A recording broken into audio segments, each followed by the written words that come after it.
Cool, cool, cool. And I've been playing around with doing like the intro part, like live or like adding it in. Mm, I think I'm just gonna add it in. I think I'm just gonna pre-record it separately because I've had a few instances where I've said like, oh yeah, we're gonna talk about this, this, and this. And then the conversation kind of went in a different way. So I figure, you know yeah. what?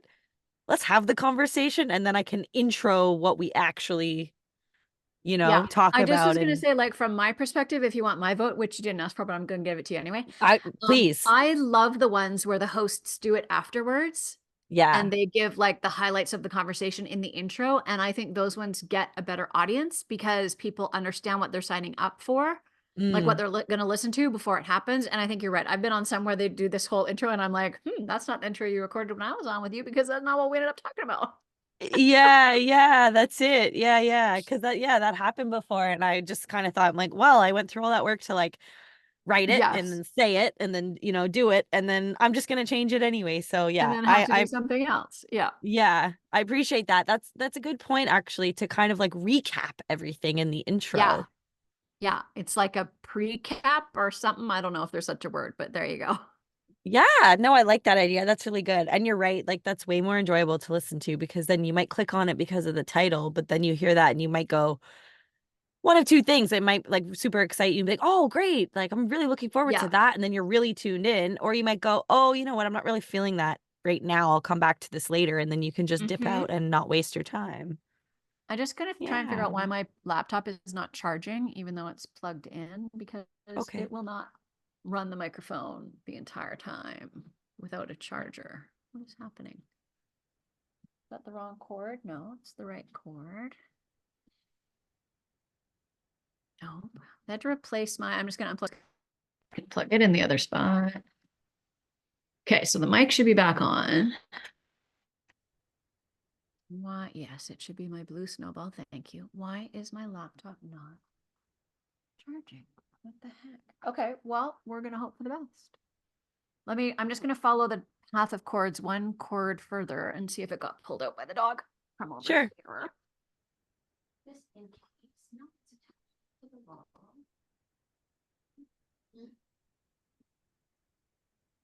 Oh, it did get a little bit pulled out, I think. Let me just see if I can reach it. Which I don't think I can. This is the joys of too much furniture. Too small of a space.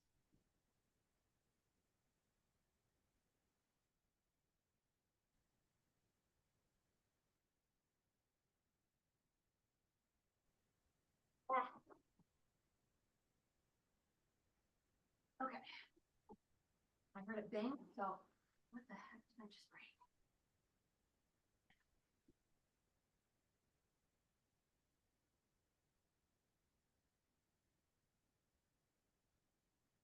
Okay. Let me see if that did it. I didn't realize how precarious. Yes, it did. I didn't realize how precarious that cord was. And it's like in the wall plug that's like behind three pieces of furniture that you have to like kind of go like Oh, that. So yeah, I'll fix it later, yeah. but it's all leaning precariously over there, but I think we're good. Okay, great. Excellent. All right. Excuse me. And I'm plugged in as well. I had about half battery on my laptop, which is plenty, but I'm like, you know what? We're just gonna plug in Yeah. because I never yeah. am sure how much battery the mic is going to suck. And if I put the light on, it sucks more and, blah, blah, blah. Yeah, because I've got the same here too. I've got a ring light and then my mic as well. So it's like it definitely does obviously draw more Yeah. power. How much I don't know, but and then the video aspect too when it's recording. Yeah. So Yeah. yeah. Cool. All right. Well, should we just jump right in? Let's go for it. Let's Okay, run with great. scissors. Yeah. Run with scissors. I love this. Okay, cool. So intro, pre-recorded intro, and then we'll just jump in. So Suzanne, thank you so much for coming on the Emotions Untapped podcast today. I'm really looking forward to this conversation. I feel like I have some personal stories to kind of throw in and share here as well. So I'm really looking forward to getting your perspective on some of the things I've experienced and then sharing a little bit more about grief and how it ties into emotional intelligence. So thank you so much for being Mm. here. Yeah, thank you so much for having me. I love this intersection. There's such an interesting intersection of grief with so many things. And emotional intelligence for sure is one of the ones that I'm always saying, like, this is our chance, we get to use it. We've been talking about it and studying it and learning about it for so long. Like, let's use it. So yeah, looking Yes. forward to it. Excellent. Cool. Well, let's dive right in. So, of course, we're going to talk about how emotional intelligence plays a role in grief, but I think it's important to maybe first explore grief itself and kind of put the microscope on that a little bit and talk about various types of grief. This is something that we talked about in our previous conversation, and I thought it was really interesting because I personally hadn't really thought much about or considered that there are multiple facets of grief itself. So let's talk about the various types of grief before we get into tying it into EQ. Yeah. It's such a great question because I think where we're missing out on a whole juicy bunch of conversations we could be having is in thinking about grief as this really narrow definition, which is that grief is this emotion that we have in response to the death of a loved one.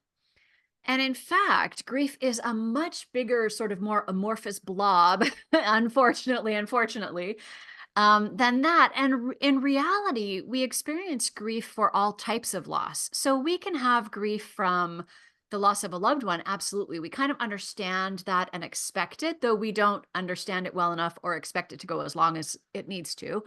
So we can talk about that for sure. But we also experience grief with every other kind of loss, and change always brings loss. So if we think about change bringing loss, loss bringing grief, we can start to see that we're actually experiencing forms of grief much of the time.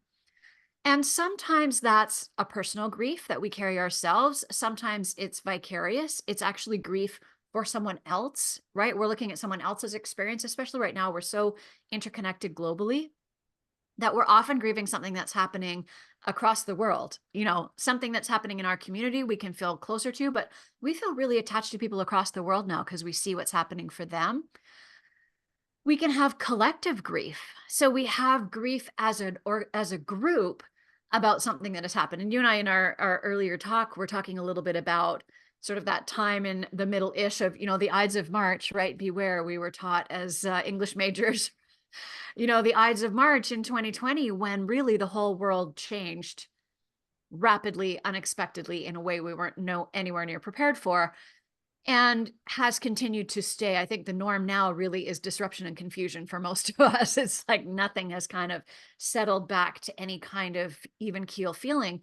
And Mhm. that means that we're really in grief much of the time. And that doesn't mean that we are, as you might be after the death of a close loved one, curled up sobbing in a ball on the couch. But it does mean that we have emotions that feel big and hard to contain. It means we have a ton of emotions from, if you buy into, which hopefully less and less people are doing, that sort of good, bad emotions paradigm, the good ones that we're all taught to explore and appreciate and celebrate, and the bad ones that, my generation for sure, I'm just a wee tiny bit older than you, but, my generation for sure, we're taught to stuff all of those, right? You're not supposed to be expressing your anger and your fear and your devastation and your confusion. Like, we're not supposed to talk about all those things. It's all supposed to be Mm. happy. And I think for many of us, we're feeling a lot of those feelings all the time. And that's grief. Grief really is this umbrella experience that contains a whole mixed up hodgepodge of emotions of all kinds. I remember not long after my son died, my daughter saying to me, Mom, this grief thing, it's all the emotions all the time. And I thought that was such a great descriptor because it really is. You're laughing one moment and sobbing the next, and, hysterical the one after that, and then everything's calm. Like, and it's just all the time, this bombardment of emotion.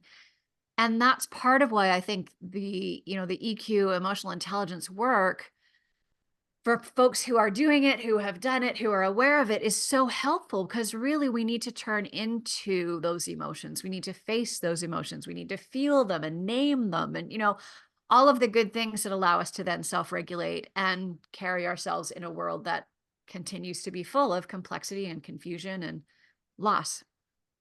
Mm. Very well said. Thank you for that. You're welcome. And the collective grief. Now, you mentioned Yeah. like using the example with, the pandemic that we all experienced a few years ago. I was thinking about just before we jumped on the call here, actually, collective grief in a little bit of a smaller sense. So that was obviously, globally Yeah. collective. Um, when we talk about the loss of a loved one, there's also this collective grief that kind of happens like within our close circle, within our community, within our town, Mhm. within our family. Yeah. And so I'll just share a little bit about my experience with that. I lived overseas for a number of years, in Australia, being from Canada. I was there from 2015 to 2023. And, I have older parents and so older grandparents. And there were some grandparents and other family members and other family friends, who passed away in that time that I was away. And I wasn't able to come home and be there for, the funeral, the celebration of life, et cetera, et cetera. And, I never even really thought about it or had considered that this is like a totally different experience when you're grieving the loss of a loved one and you don't have that community around you that is also grieving. So I guess in fact the opposite of collective grief. It's more like individual, like solo experience. And it was, yeah, it's just kind of weird because in that situation, and anyone who's potentially experienced this can relate, especially expats and people who live abroad, Mhm. that this would probably be very common. Um, it's a little bit confusing in the sense that you're feeling these emotions, and the only way for anyone in your, community, so to speak, would know is if like you told them that that had happened. Yeah. Otherwise, nobody knows about it. I mean, even at a city or a small town, things are in the newspaper or, through word of mouth, like people find out about it, etc. But in a situation like that, that doesn't happen. And, there is a feeling, I think, that most people could probably relate that when you do go to, say, a funeral, for example, there's something that happens once the ceremony is over that you feel a little bit lighter. You feel a little bit more at peace with the situation. I mean, the grief is still there. It definitely doesn't go away, but there's a bit of a shift. There's an energy shift that happens. And from my personal experience, when I did experience losing someone and being so far away, that energy shift never really happened. Mhm.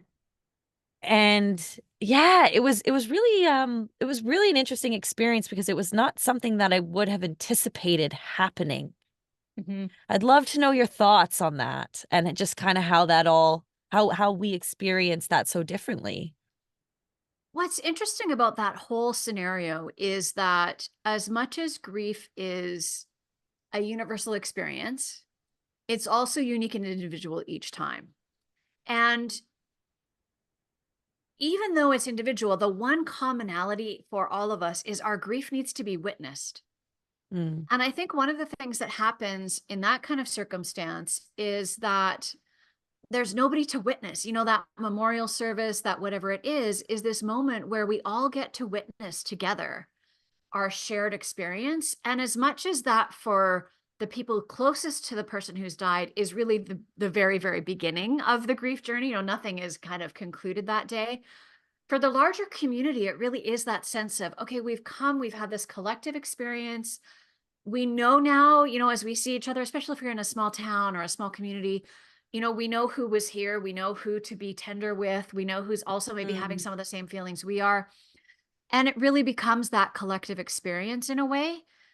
And when you don't get that, then sometimes you end up in disenfranchised grief, right? Which more often happens for griefs that most of us don't recognize. So maybe a divorce or a separation, an estrangement, pet loss often is disenfranchised.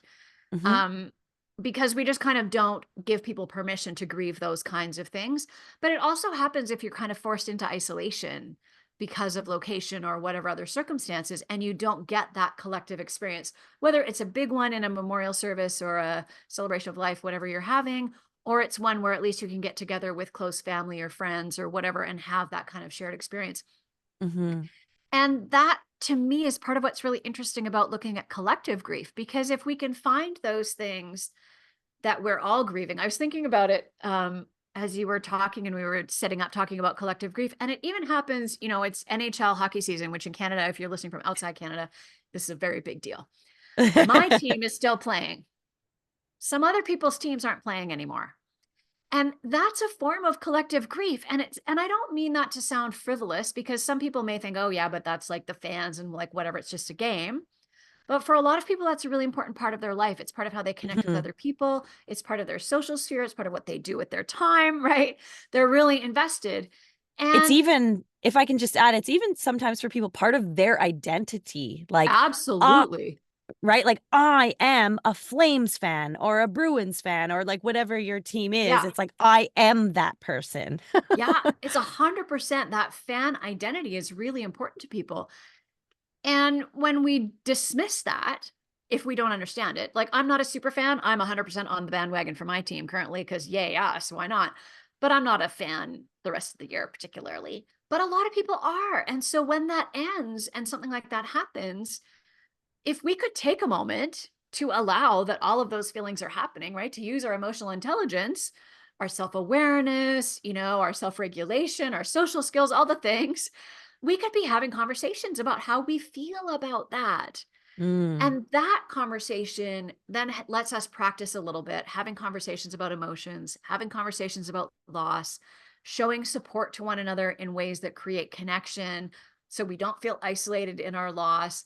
And that gives us an opportunity to practice so that when those big ones, when the ones of a loved one happen, we've had some experience, we've had a little bit of practice, we have a little bit more confidence, a little bit less fear, right?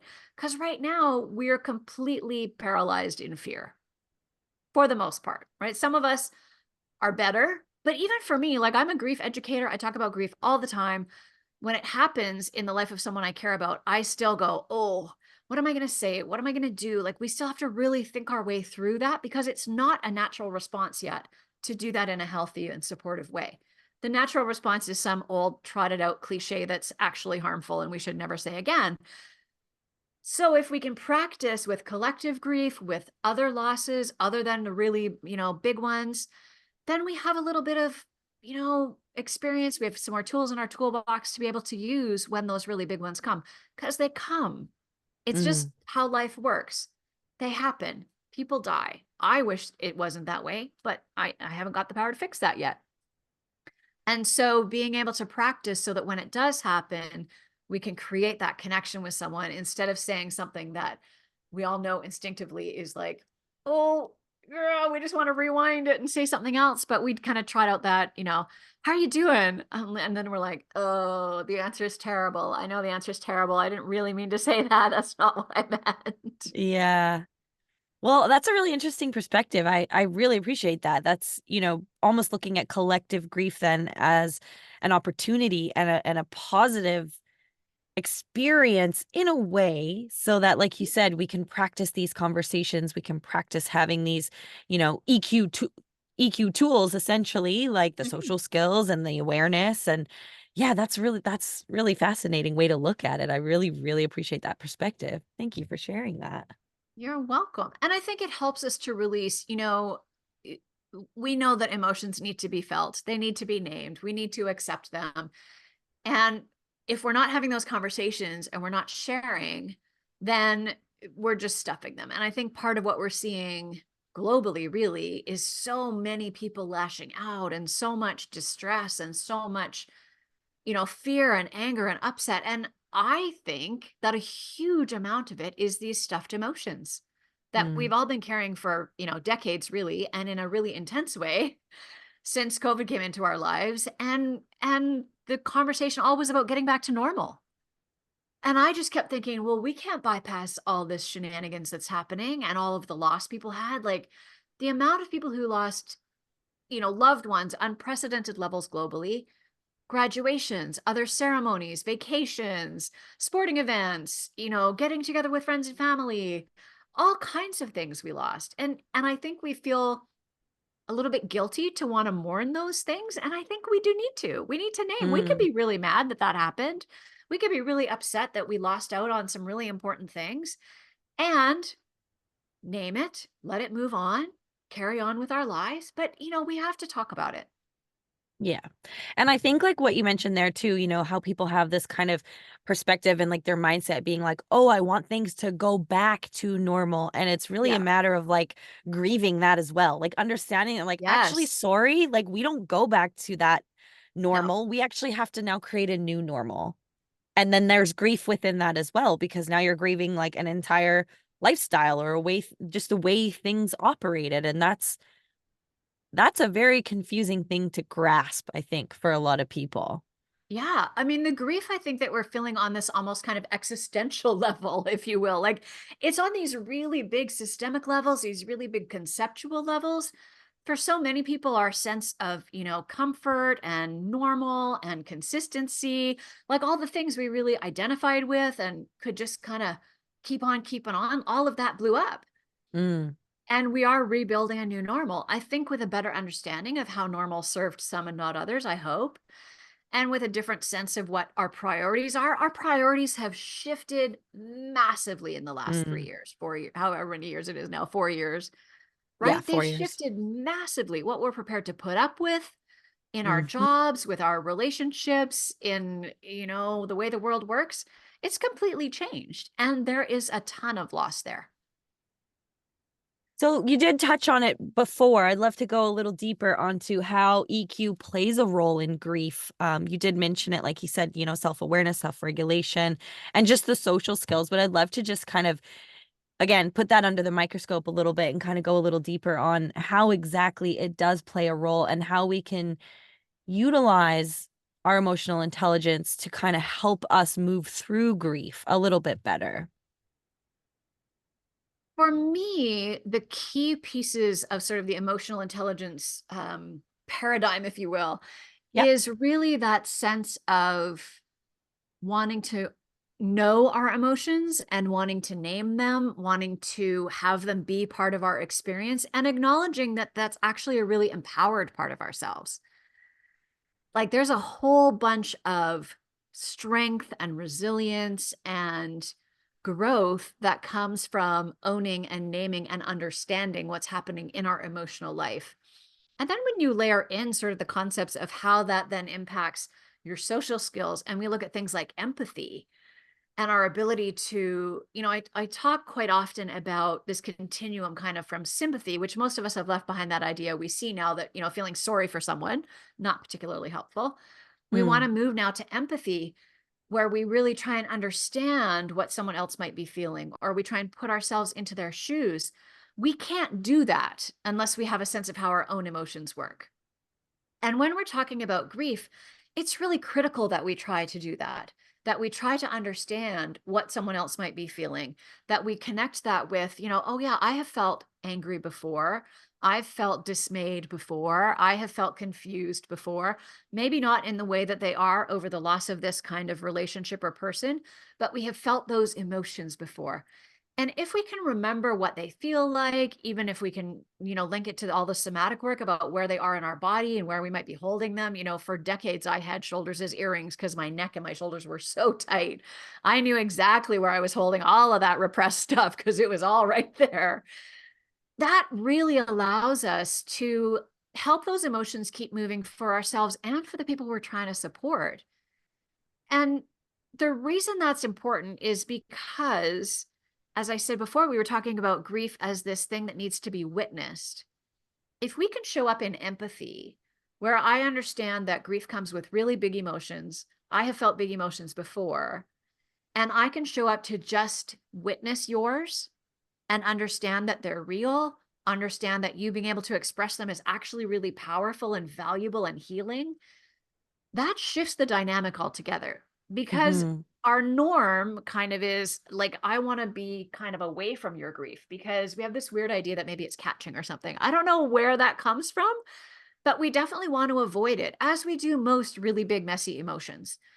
And for me, the beauty of the emotional intelligence construct is that it flips that idea on its head. It's about, no, no, let's face them, let's name them, let's regulate them, let's feel them and keep productive and functioning and all the things. And let's really use them as a way to connect with each other through empathy. And then as a way, I love the concept of motivation. Like, how do we use this then to figure out, what what really drives our life? And it's not about the stuff. It's not about the money. It's about these bigger concepts that we were touching on before about, how do we carry ourselves in the world? How do we make an impact? How do we connect with others? And all of that has the foundation of emotional intelligence, understanding, naming, however you want to phrase it. It's all there. That's the starting point for sure. Yeah, and so something dropped in as you were speaking before just about empathy. I think there's something really powerful about, and it's kind of hard to describe. It's really just a feeling and an energy, a present energy, I think, between two people. For example, say if someone's say grieving the loss of a loved one recently, like it's just happened, say they're at the funeral, they're in it, and then there's someone else, a friend or like a family friend, maybe not so close to them, but someone that has had a similar experience in the past. Just simply that person being there Mhm. and being just kind of holding space and just being in the, near the person who's experiencing it more recently. I think there's a really, I don't know how to, like I say, it's hard to describe, but it's just that person having experienced that. They don't even have to really say anything, No. but that other person having had experienced it, being there, being present, showing that person, hey, I'm here for you. I understand what you're going through, and genuinely having understood exactly what they were going through. There's a real comfort in that, Yeah. I think. And I'm not sure exactly how to like name it but I think you know what I mean. Yeah, it's really that witnessing piece, right? Right. And for so many of us, that's really uncomfortable because especially in North America, I think generally in Western culture, we really want to get in their hands on and fix stuff. We're really good Mm. at fixing stuff. And grief is nothing we can fix. There's nothing to be fixed. It's just something to be experienced and to be lived with, to be integrated into our lives, to be welcomed to the table. But you can't come in and fix it. And I think that's where we go wrong is when we want to say, oh, yeah, I had exactly that same experience. And I did these 4 things and then it was all better. Because that's not how it works. And even if you've had, it's so interesting, even if you've had a very similar experience, you haven't had the same experience because maybe you've had the same experience by name, maybe like, my mom died 10 years ago last year. So maybe you've also had your mom die. So yes, we have that shared named experience, but maybe one of us is really close with our mom and one of us wasn't very close. And maybe one of us has a Mm. whole bunch of regrets about it and one of us has none. So it's a really different experience once that person has died. And there's absolute power in saying, I have grieved also. And I Mm. am just here to sit with you while you do it. And I don't feel any need to fix it. I know you're not broken. And I'm just going to be here while we figure out what to do next. Right? That's the power, is just in saying this messy, big, unwieldy thing you're feeling, absolutely normal. I have felt it too. I know it's not exactly the same, and it doesn't have to be. We can share this human experience, and I'm just going to be here with you. So simple and so powerful. And that really ties in what we were just talking about with the empathy piece and the witnessing piece. Like that Yeah. right there, that's perfect, in terms of an example that someone can use to be there for someone. That's incredible. Yeah. Yeah. And then I love taking it one step further and seeing on that same continuum, we go from sympathy to empathy and then empathy to compassion. And compassion to me is empathy in action. Mm. Compassion has an action piece to it. So it's about, I can imagine what you're feeling because I have felt big emotions before too. And how can I help you carry this burden? What can I do that will make this moment simpler or easier or less impossible or less overwhelming or whatever it is? And if we come to that from a place of empathy first, right? It has to be on that continuum because otherwise we're just swanning in to fix it. That's not helpful. We want to come from the empathy first and then say, wow, I can imagine if I had those kind of big unwieldy feelings, I might be really struggling with some practical day-to-day things. Mm. Go, and then we need super practical offers because the other thing people go to is, anything you need, I'm here for you. It's a lovely, open-hearted offer. And for people, especially in early acute phase of grief, they can't conceptualize what they might need in any given moment. And when they think of something, they can't remember who offered. So we Mm. need really specific offers. I'm going to the grocery store today. Go stand in front of your fridge or your pantry. Tell me what's missing, and I'll bring it to you this afternoon. Super practical. I know because I have also grieved. You probably don't know when Thursday is. So on Thursday, when it's garbage day, can I take your cans out when I take out mine? Mm. Super specific, tangible offers. That's that compassion piece. Because can you see how that's different than coming in and saying, oh, all you need to do is go do some self-care. Like you should have a bubble bath and you should go for a walk. Yeah, Because you're absolutely. coming from, oh, if I put myself in your shoes and I imagine what that might feel like based on my human experience, I could think about something that I might have needed and I can offer that specific thing because maybe you need it too. It's Yeah, a and whole it's different energy. yeah, and the example that you just described, it was more the fixing again, right? Like the Yeah. go have a bubble bath. Like here, oh, Yeah. you hear that You need that'll to. help you You feel better. should. Like, Yeah. none of that. Yeah, yeah. And so just quickly, what you had mentioned before too, just while we're on the topic of like examples of like how to speak to people, Hmm. the things to say, um, like the example that you said prior, what the example you used earlier when you said, how are you doing? And then you're like, oh, face Yeah. palm. Obviously they're that's and it's like it is just what you say. It is just what comes out of your mouth. Like instead of that, what is something that, we could say that does express a little bit more empathy and understanding and perhaps compassion, but maybe not even that far yet. Maybe not Yeah. quite to the compassion, just the empathy and the understanding and just that, hey, I see you kind of thing. For me, the best advice I can give is there is no right thing to say. Okay. There just isn't. If I could find the one right thing to say, I could make $1 billion. There is no one right thing to say. It's too unique of an experience. What always works, though, is if you speak honestly from your heart and say Mm, what's true. And often for us in this stage of our, understanding of grief and our comfort level, it's going to say something like, I have no idea what to say. There are no right words for this situation, but know that I care about you deeply and I'm here for whatever you need, however long you need it. And I'm going to keep making offers. And if all you need is for me to sit and listen to you, I'm here for that too. Right? Like when beautiful. it's so fun. I Yeah. love doing this exercise in workshops when we're talking about, what can we say to people? And we do an exercise where, and your listeners can do this too. It's really, really powerful when you think about someone where maybe you said not the thing you wished you had said. And you just settle into how that felt. And then think about what you could have said other than what you said, what you would have said differently to that person if you had it to do over. And the things people come up with are so beautiful because when you settle into your own emotions and you speak truly from your heart, people come up with the most beautiful things that they would say to someone. And that's what happens if we can just pause the fear Mm, and let ourselves not like want to fill the space, right? Because we get scared and then we don't want to say nothing. And then there's this blank gap. And then and we say, and we blurt something out. If you blurt something out, remember there's always a redo. You can always say, oh my gosh, I can't believe I just said that.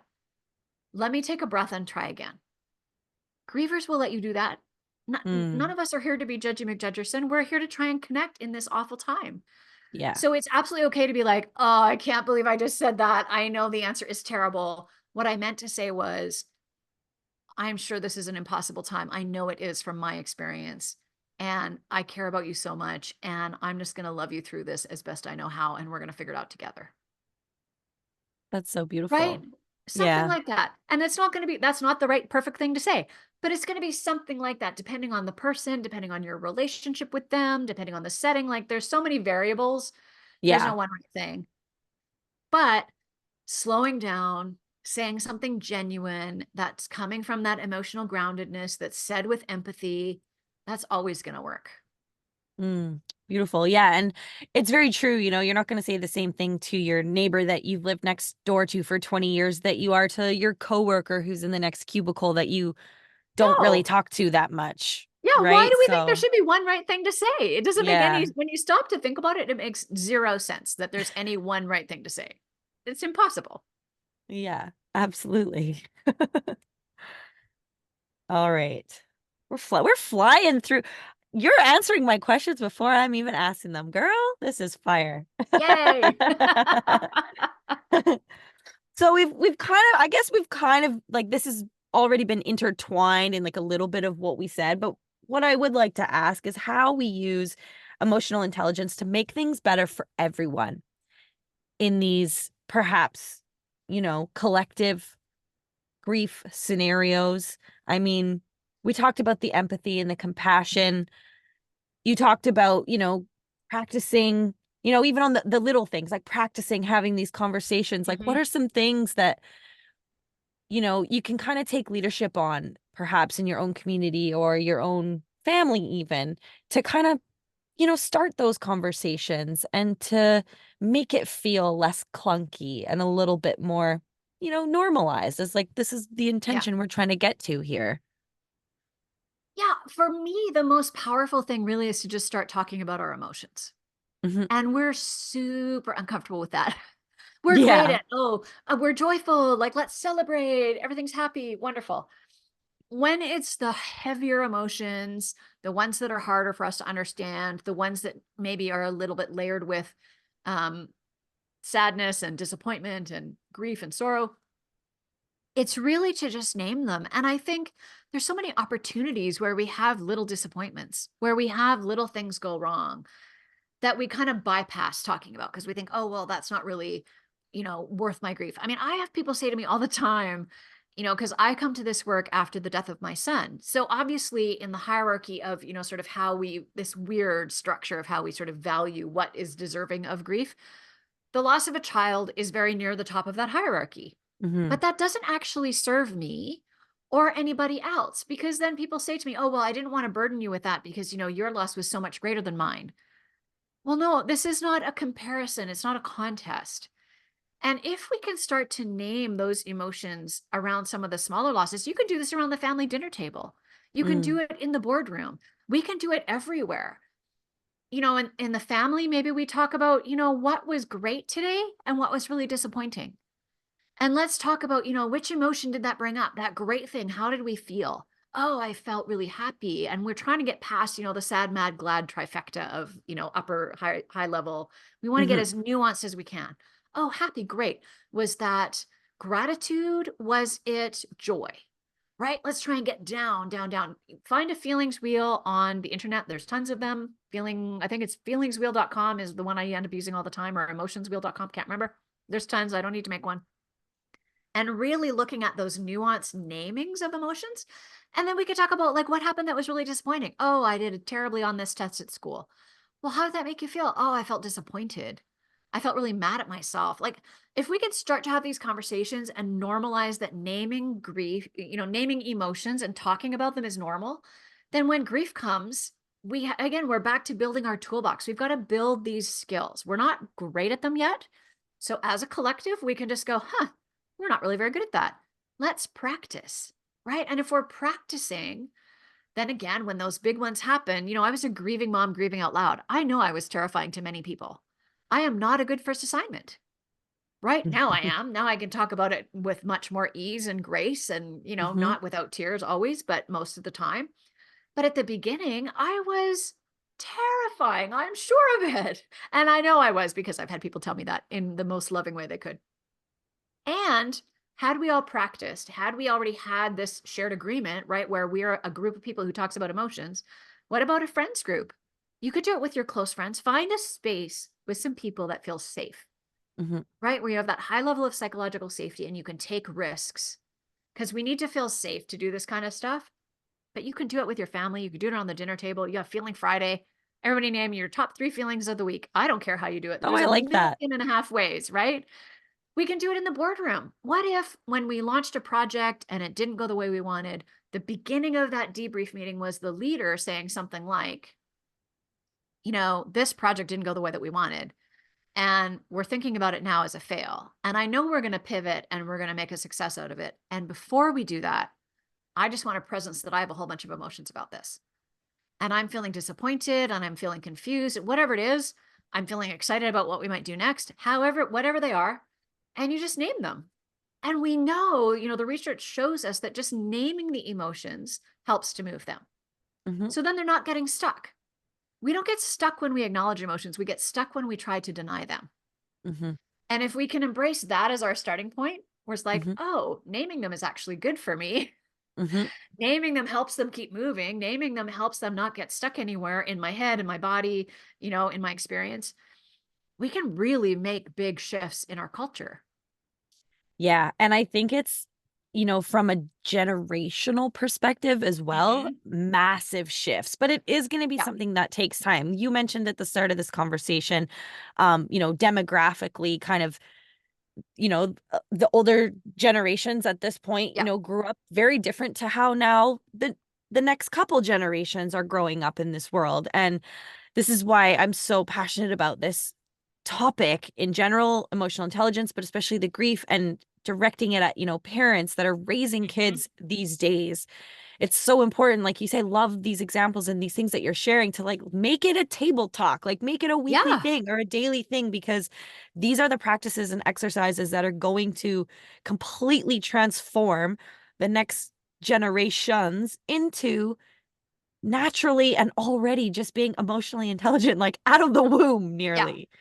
Yeah. And this, I think, for me, is how we create the next normal that serves us all better, Yeah. right? Because we've tried the stuffing of emotions version of normal. It didn't work out all that well. So let's try something different. I'm all for different. And I think that sense of isolation that so many of us have and seems to be exacerbated somehow by social media, where we're so much more connected in some ways and we're so isolated in others. I think a lot of it has to do with how little we're acknowledging our real emotions and what's really going on for us. Mm. And I'm old enough to remember sort of conversations around celebrity culture and people being annoyed that celebrities were so curating their lives and we never got to see the real them. And now we all curate our lives. Yeah. So we're not seeing the Yeah. real anybody. Right. And that's a massive problem. It's Yeah. not a problem how much time we're spending online. This is my personal opinion, disclaimer. Find whatever Yep. research about it you want. I don't think it's a problem that we're connected through social media in the ways that we are. I think it's a problem that we're curating out the reality of our experience. And we're only showing the quote unquote good stuff, which Mm. isn't real life. If we all Mm. shared as much as we share our real life, and I'm not talking about your Instagram pictures of your breakfast or, your coffee shop or whatever experiences, I'm talking about the real nitty gritty emotional stuff. Let's do that. Wouldn't that be Yeah. juicy and fun and connecting? And, we'll just all show our humanity. That's exciting. Yeah, and I think it would eliminate that. You know, it's like an oxymoron, like how we're so Mhm. disconnected in such a connected society, like you Yeah. just described. It would totally like eliminate that gap, and it would actually bring so much more closeness and connectedness, seeing other people just feeling the same shit we feel on a daily basis, and Right. like not having to avoid it, like you said, right? And I think that's part of, and we're off on an exciting, interesting conversation. And grief Yes. is part of it. But I do think that this is an interesting part of what kind of across the generations creates friction, right? And the millennials have Mm, such a bad name, which I never have understood and I still don't understand. But one of the things that they do is they talk a lot more about their emotions and what's real for them. And they're not sugarcoating anything. mm, And the older generations, like mine, that were raised to kind of pretend the system, well, I will argue that the system actually works exactly as it's designed, but that pretended the system was functioning and great and all that. And we kind of put a good front on and we wore a mask all the time. Like, it's wildly uncomfortable to then have a generation go, yeah, this system is messed up and I'm not playing. yeah, I could see that. This is wildly uncomfortable for those of us who kind of, I think it's so interesting. I look at my parents' generation and I think, that's the generation that actually thought the system was really great. And then Mm, my generation kind of looked at it and went, huh, there's some big issues here and we're going to protest and we're going to fight and we're going to try and make it better. But in the meantime, we're going to play by the rules. right. And then the next generation that came on, my kids' generation was like, this system is messed up and I'm not playing by these rules. These are stupid. Yeah. So it's that kind of continuum of Yeah. really starting to dismantle. But now we get this great chance. Like, let's build what next normal? What's our next experiment? Yeah, the new normal, right? Like we said before, like we actually just have an opportunity now to create a new normal instead of trying to cling Yeah. on to this old normal that, you know, really wasn't that good. Didn't work all that Anyway. great for very No. many people. Lots of people, not that great. Yeah, exactly. Oh, that was excellent. I love that tangent we just went off on. So good. And all of that has to do with grief too, by the way, just in case you thought we were talking about something different. Yeah, well, it does because it's just in the I think it really, if we could sum it up in a few words, it's really just about like the self-awareness and the self-expression, Yes. is really what we kind of just hammered out there. Yeah. So I do want to shift gears a little bit, and perhaps if you're comfortable, just to share a little bit about your personal experience, the journey that you've been on, and kind of how that's led to where you are now in the work that you do now. And then off of that, just kind of sharing like any advice that you might have for someone that's also on that journey, perhaps like at a different stage of that journey. Because you're, further along on it perhaps than someone who may just be experiencing that a little more recently. So, yeah, I'd love if you could share a little bit more about that. Like I said, how you do the work that you do now, and then for anyone listening that can relate to that, as the person further down the line, what Hmm. advice you have.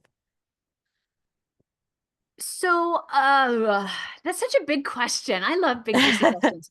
So I actually really love to share my story because I think as humans, we learn through story and we learn Yes. through each other's experiences. And when it comes to grief, most of us aren't comfortable sharing our experience and our story. So I share mine sort of on my own behalf, on my son's behalf, and on the behalf of all the people who don't feel like they can share theirs so that we just have a little bit of a better understanding. I come to this work as most people in grief fields do out of my own experience. And that most recently was the death of my son, Ben. He died in September of 2020 and he was 22. And that, I literally lived every parent's worst nightmare. I literally got that middle of the night phone call from the police. I didn't answer the first time. It was like an unknown number. So I'm like, well, I'm not answering that at 3 in the morning because that's just silly.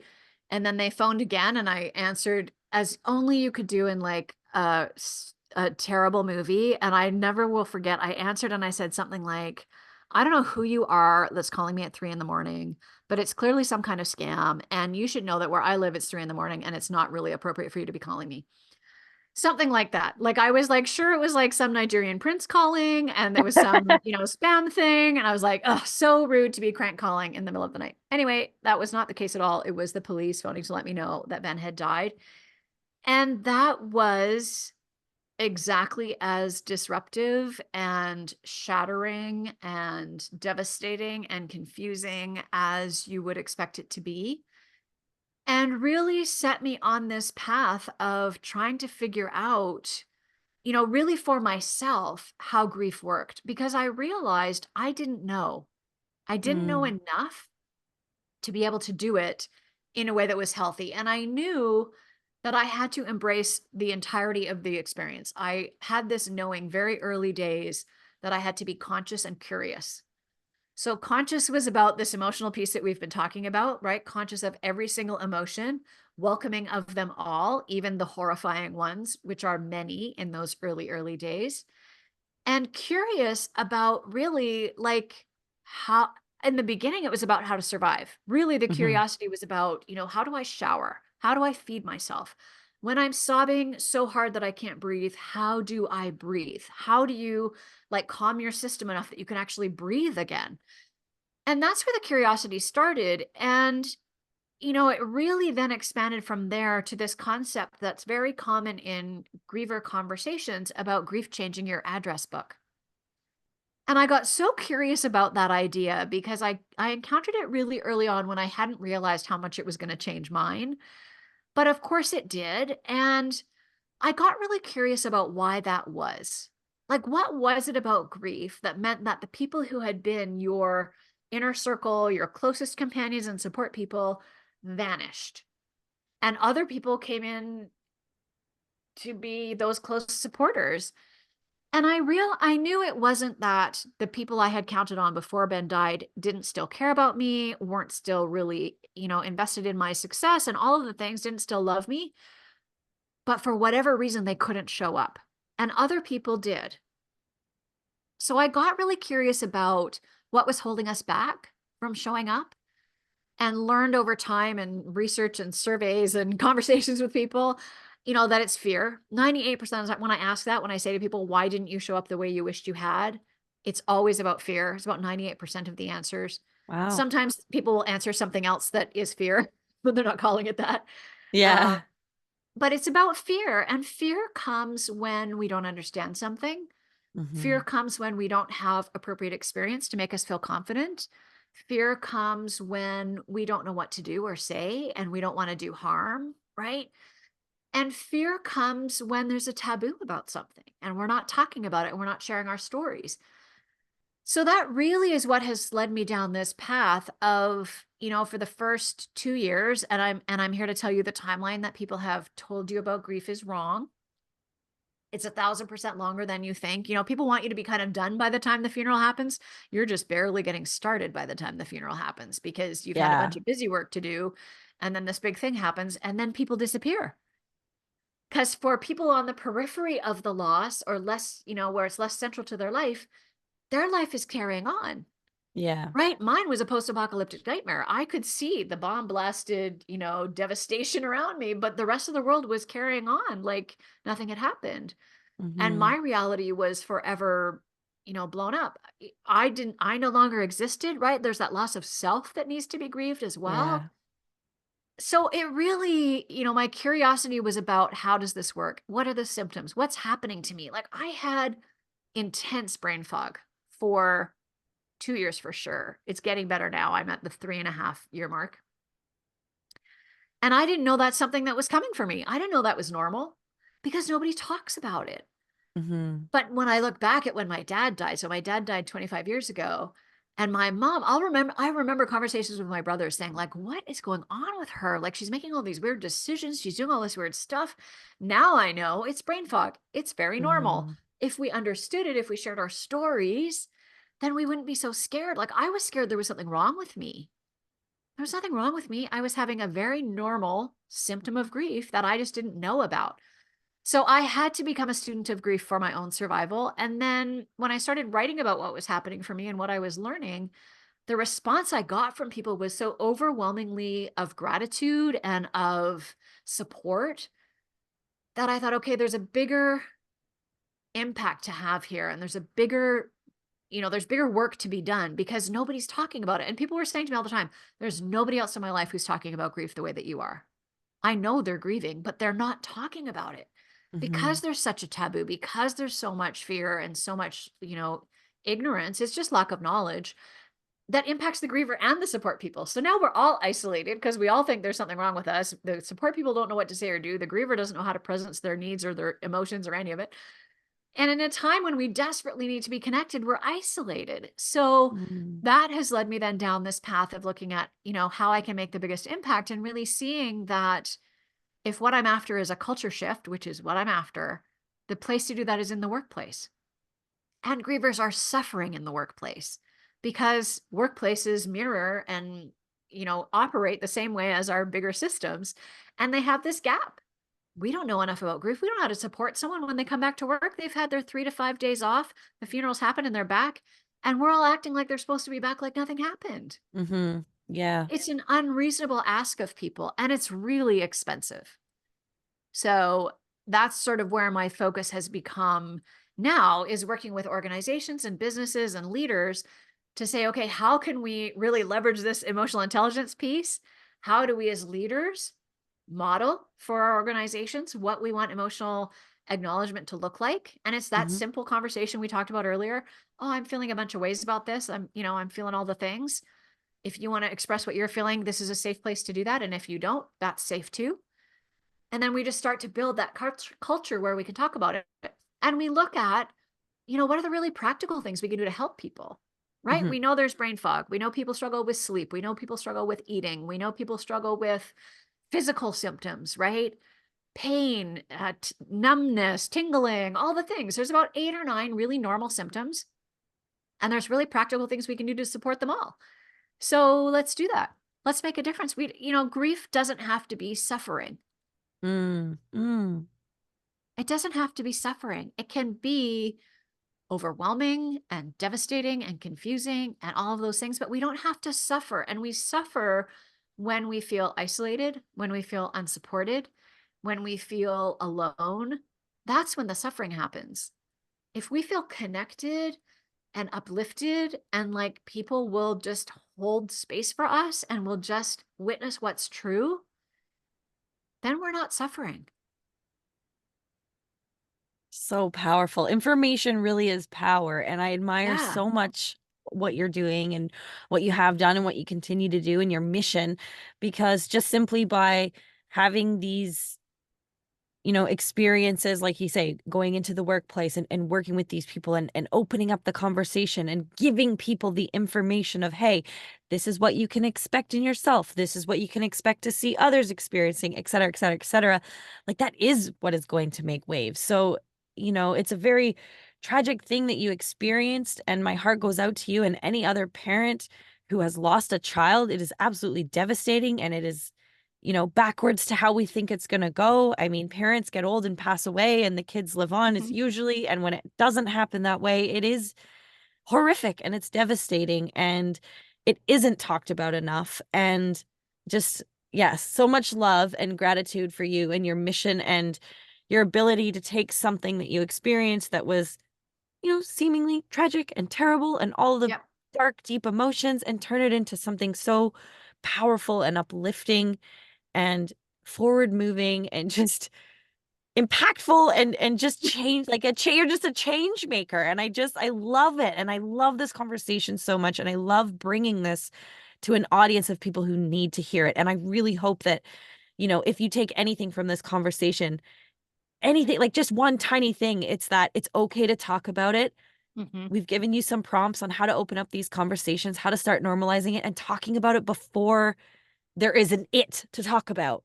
Like just getting Yeah. used to having conversations around emotions. If we can start to do that, like you said a few times, and it just makes grief or loss or any kind of deep, dark emotions that we end up experiencing easier to move through because we're not so resistant and avoidant and uncomfortable in saying these words and using this vocabulary and speaking to the people around us who we feel safe with otherwise, right? Hmm. Like you said, your inner circle, your loved ones. So if there's anything that you take from this, please let it be that. I'm just I have so much gratitude for you and your mission and your work, and so many people I'm sure have been, of course, already impacted by this and are going to continue to be. So do you, with the work that you do, are you doing this? Obviously, we have the internet and everything's virtual these days. Are you doing this as well, like anywhere, or are you just doing this like Yeah. locally? No, I'm all about virtual. Yes. Okay, great. Right. And as much as, we sometimes have that virtual fatigue, I think it's so important for us to feel those connections over the miles. And certainly as a business person, who is out for a big impact, if I can have Yes. that outside of my local community, as much as I love in-person things, there's something really magical when you're in the same room as people. I Yeah. think we're all learning more how to do that. I think, we've modeled this today. We've had a really deep, meaningful conversation, in the Hollywood squares, as I say. Yeah. So yeah, absolutely virtual. I've talked at this point, I think on 7 continents, something like I don't even know how many continents there are. Amazing. Africa, Europe, Asia, Canada, US, like all over the place. So yeah, and happy to work with businesses anywhere that they speak English because that's my only language. That's my limitation at this point is Amazing. That's incredible. Like you've already got global impact. This is so yeah. powerful. I love this so much. So if someone listening to this right now is feeling inclined to reach out and look a little bit closer at your services, what's the best way to get in touch? The best place to find me is on my website, which is suzannejabour.com. So easy to remember. And if you really love podcasts, which I know you're listening to this one, so you do, if you go to suzannejabour.com/podcasts, I will actually send you an email with 10-ish changes all the time because we update it regularly, of my sort of favorite recent appearances. So you can find some more of these interesting conversations because every time they're different, which I love because each host brings a little bit different flavor and we have a different Yeah. conversation. So you can hear some more and that'll get you on my email list so you can keep up with what I'm up to. And then, yeah, surf around on the website. There's all kinds of things there. And the links to all the socials are there too. So you can connect with me on, I don't know, whichever ones I'm on: Facebook, Instagram, LinkedIn, Medium, YouTube. I don't know, whichever ones. Perfect. Whichever one All you the like, I might things. be there. Yeah. Amazing. Any final thoughts? If you're grieving, then I want you to understand that whatever you're experiencing is normal. And the reason you don't know that is because nobody talks about what's happening for them and nobody told you. But whatever you're feeling, someone else has felt it before you. Whatever you're experiencing physically, emotionally, mentally, someone else has gone through it too. Find witnesses, find people that can just hold the space for you and let your truth be okay. And just breathe. I always say, like, just breathe one breath at a time. That's how I got from there to here. That's how I will continue to build a life. If you're trying to support someone, just know that what we need the most is that witnessing. We just need people to come and listen. We need people to understand that what we're feeling is big and scary for everybody. And if we can all embrace that our shared knowledge and our collective response isn't that great, it's kind of crap, we can go from there. So let's embrace that. Let's educate ourselves. Let's learn more. Let's share our stories because that's the way we remember. That's the way we learn the best. Find those safe spaces, share your emotions, share your stories. That's what's going to build connection instead of isolation. Beautifully said. Thank you so much, Suzanne, for coming on the show. This has been an incredible conversation. So much value, so much information, so much impact. I'm so excited to share this with the audience. And perhaps, we'll bring you back down the track and Yeah. maybe go in a bit of a different direction with the conversation because I feel like you are just a wealth of knowledge. You have so much information and knowledge, and you speak so well. And it's been a pleasure having this conversation with you and listening to you. Thank you so much. Thank you. Thank you so much for having me. Yeah, I'd love to go off on a different tangent with you one day. We got a good flow happening, so it Right? works. Thank you so much. Amazing. Thanks. All righty. I will just